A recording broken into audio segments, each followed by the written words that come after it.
Hi everyone, welcome back to the videos. इस video में बहुत ही इंपॉर्टेंट टॉपिक को डिस्कस करने वाले हैं जो कि अभी ऑनगोइंग करंट अफेयर चल रहा है। सो अगर आप किसी भी एग्ज़ाम की प्रिपरेशन कर रहे हैं, आई मीन कॉम्पिटिटिव एग्ज़ाम की, so this topic of course you can not avoid, क्योंकि अभी इसने पूरी दुनिया को झंझोर के रख दिया। समझ नहीं आ रहा कब किस देश पे हमला हो सकता है। अभी तो फ़िलहाल दो देशों में ही हो रहा है, जिसमें एक कॉमन रहता है जो सब पे आग लगाता है, अमेरिका, तो उसका तो इन्वॉल्वमेंट रहेगा। लेकिन ईरान और इसराइल के बीच में जो वॉर चल रही है उससे हम सब थोड़ा बहुत तो कम से कम नाम तो सुना होगा कि भाई हाँ, इसराइल और ईरान के बीच में वॉर चल रही है।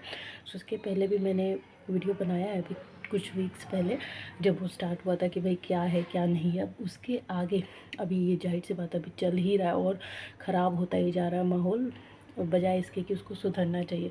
सो ये मार्च जो चल रहा है ना, फरवरी से लेकर मार्च तक जो भी चला हुआ है, अभी इन्होंने नए नए जो डिसीजंस लिए हैं, जो स्टेप्स लिए, वो इस वीडियो के अंदर है कि अभी तक ये मार्च ख़त्म हो रहा है ना, अभी आज 26 है, तो आज के डेट तक टिल 26 मार्च 2026 क्या कर रहे हैं ईरान, इसराइल और अमेरिका इस झगड़े के अंदर, इस वॉर के अंदर, तो वो हम देखने वाले हैं।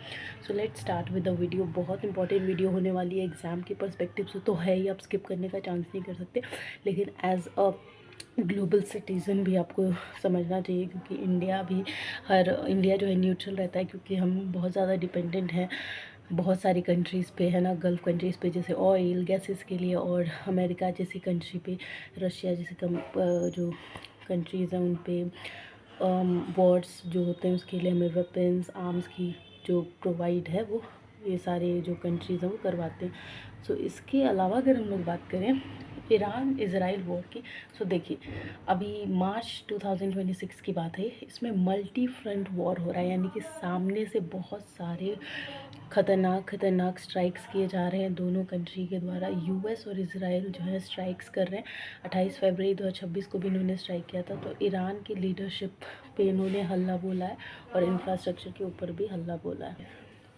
सो इसके अलावा अब आप देख रहे हैं कि कैसे मल्टी फ्रंट वॉर चल रहे हैं ना। सो ईरान की लीडरशिप में जो सबसे मेन का लीडर था अली खामनाई, उसको भी मार दिया गया है। इसके अलावा बहुत सारे मिनिस्टर्स, बहुत सारे ऑफिशियल्स को भी मारा गया, और इंफ्रास्ट्रक्चर का तो कितना ज़्यादा नुकसान हुआ आप ये समझ सकते हैं। अरे आप ये सोचो कि जो ईरान का सबसे मेन लीडर था उसके घर का तबाही उड़ गया। ऐसा न्यूज़ में तो है कि उनके घर वाले भी मर गए, और कुछ ऐसे न्यूज़ है कहते हैं कि नहीं मरे। So what ever it is, जब भी मिसाइल वॉर होता है या जब हम बात करते हैं एयर स्ट्राइक्स की, सो कितना इंफ्रास्ट्रक्चर का नुकसान होता है, ये तो एक इम्पॉर्टेंट कंपोनेंट आप समझ ही सकते हैं। और इसके अलावा अगर हम लोग बात करें तो मार्च 25 से 26 की अगर हम बात करें, तो देखिए अभी क्या क्या स्टेप्स लिए जा रहे हैं ईरान और इसराइल दोनों की तरफ से एक दूसरे के अगेंस्ट। सो एक्टिव स्ट्राइक किया जा रहा है। इस इसराइल जो है एयर स्ट्राइक्स कर रहा है, जो एयरफोर्स होता है ना, वो हवाई जहाज़ वाला जो स्ट्राइक्स होता है उसके थ्रू इसराइल अपना बदला ले रहा है। तो इसने ईरान के तेहरान और लेबनान को टारगेट बनाया और बहुत बुरी तरीके से धज्जियां उड़ाने पे तुला हुआ है। और इसके ईरान के इंटेलिजेंस मिनिस्टर को मार दिया गया है, इस्माइल ख़ातिब को, और जो वहाँ पर सिक्योरिटी था उसको भी, अली लारिजानी, उसको भी मार दिया गया है। सो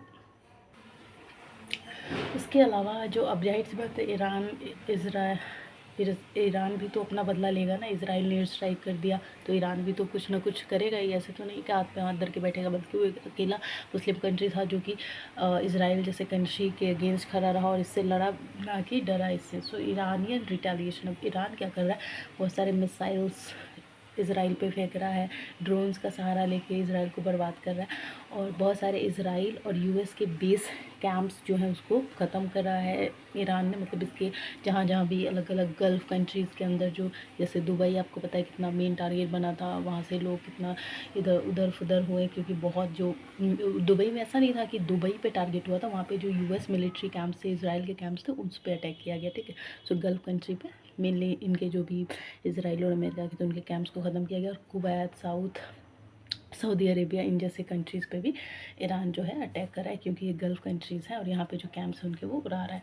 इसके अलावा ग्लोबल पूरी दुनिया पे क्या इम्पैक्ट पड़ रहा है ईरान और इसराइल के वॉर का, तो देखिए जो स्ट्रेट ऑफ हॉर्मुज है वो बुरी तरीके से सफ़र हो रहा है, जिससे बहुत सारी ट्रेडिंग चीज़ें रुक रही हैं और काफ़ी नुकसान हो रहा है। बहुत सारे शिप्स को बर्बाद कर दिया गया है एयर स्ट्राइक की वजह से, मिसाइल्स की वजह से, और एनर्जी शॉक भी बहुत ज़्यादा देखने को मिला है ईरान के अंदर। सो न्यूक्लियर एनर्जी और एनर्जी इंफ्रास्ट्रक्चर पे भी बहुत ज़्यादा नुकसान देखा है ईरान ने, जो कि इसराइल ने किया। स्ट्राइक से क्या किया कि ईरान का बुशेहर न्यूक्लियर प्लांट को ख़त्म कर दिया, साउथ पर्स गैस को भी ख़त्म कर दिया, और ऑफशोर नेचुरल गैस फील्ड को भी जो है इसराइल ने ईरान की उड़ा दी। मतलब ये जो ईरान का Bushehr nuclear plant, South Pars gas field, offshore natural gas field, ये सब इसराइल ने ख़त्म कर दिया है ईरान का। सो कितना बड़ा नुकसान हुआ आप देख सकते हैं, ठीक है। गैस भी उड़ गई, ऑयल फील्ड भी उड़ गई। तो जो गल्फ कंट्री का मेन, जिससे वो अपना ट्रेड करता था, मेन तो सामान ख़त्म ही हो रहा है ना, तो कितना बड़ा नुकसान है, इंफ्रास्ट्रक्चर का नुकसान हो रहा है। इसके अलावा अब नेगोशिएशन यानी कि क्या समाधान निकाला गया, तो डोनाल्ड ट्रंप, जैसे कि अभी अपने ये पहलगाम अटैक हुआ था, उसमें भी तो डोनाल्ड ट्रंप का ही आइडिया था सीज़ फायर का, और फिर जो पाकिस्तान और इंडिया के बीच में झगड़ा था वो थमा। तो यहाँ पर भी वो होशियारी दिखा रहा है कि सीज़ फायर कर लेते हैं, ईरान को कहता है डोनाल्ड ट्रंप, जो अमेरिका का प्रेसिडेंट है, कि 15 पॉइंट्स वो रखता है ईरान के आगे, ठीक है, सीज़ फायर प्लान के नाम से। तो ईरान उसको जाहिर सी बात है मना कर देता है, क्योंकि अब वो डोनाल्ड ट्रंप ये कहता है कि ईरान जो है न्यूक्लियर प्रोग्राम बंद कर देगा, बिल्कुल अबेंडन कर देगा, कि न्यूक्लियर पावर प्लांट वो बनाएगा ही नहीं, न्यूक्लियर मिसाइल्स नहीं बनाएगा। क्योंकि यहाँ देख रहे हैं मिसाइल से ये लोग, जो इसराइल और अमेरिका एयर स्ट्राइक कर रहे थे, तो ईरान ने बहुत अच्छे मिसाइल से जवाब दिया। तो वो तो उनकी भी हुलिया बिगड़ा हुआ है कि मिसाइल्स तो बहुत अच्छे अच्छे हैं ईरान के पास, अच्छे से हुलिया बिगाड़ देगा। तो ईरान को बोला कि न्यूक्लियर प्रोग्राम बिल्कुल बंद करना होगा। तो ईरान ने मना किया कि नहीं, हम ये नहीं मानेंगे शर्त, बल्कि आपको रेपरेशन यानी कि मुआवजा देना पड़ेगा, हर्जाना भरना पड़ेगा, जो भी हमारे इतने सारे पे नुकसान कराए, फिर चाहे वो बुशे न्यूक्लियर प्लांट हो, या साउथ पर गैस फील्ड हो, या ऑफशोर नेचुरल गैस फील्ड हो। और इसके अलावा सिक्योरिटी गारंटी भी देनी पड़ेगी कि अब आप हमारे देश में आम जनता को बिल्कुल भी नुकसान नहीं पहुँचाओगे, या हमारे देश में इंफ्रास्ट्रक्चर नुकसान नहीं करोगे। तो फिलहाल ईरान का ये कहना, और वो शर्त नहीं मान रहा है, जो कि Donald Trump as a ceasefire plan कह रहा है 15 पॉइंट्स को। सो आई होप आपको अभी तक का समझ में आया होगा। आगे जैसे जैसे होगा आपको अपडेट दिया जाएगा, क्योंकि बहुत इंपॉर्टेंट, अगर आप एस्पिरेंट्स हैं तो this topic is very very important. और उसके अलावा हम सबको पता है कि ग्लोबल थ्रेट है, ये पूरी दुनिया डरी हुई है कि कब किस पे क्या हो जाए। और इंडिया में भी अगर आप सुन रहे होंगे मोदी जी का बयान, तो वो कह रहे हैं कि भाई शायद लॉकडाउन लग सकता है, ऐसा हालात है, तो हमें थोड़ा सा सावधान रहने की ज़रूरत है, क्योंकि बहुत सीरियस इशू, ऐसा नहीं है कि आज है और ख़त्म हो जाएगा। डर का माहौल हमेशा बना हुआ है। सो आप भी जो करने रहे और फॉलो करते रहे, like and subscribe. Thank you.